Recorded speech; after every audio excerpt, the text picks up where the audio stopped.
Ayan. Nandito tayo ngayon sa Almalga Park.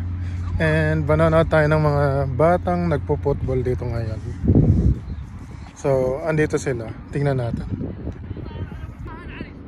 Ayan sila guys.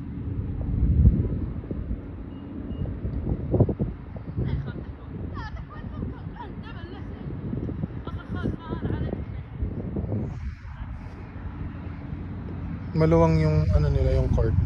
Saka yung ito yung ano nila, yung park nila maganda. Hindi siya tinipid.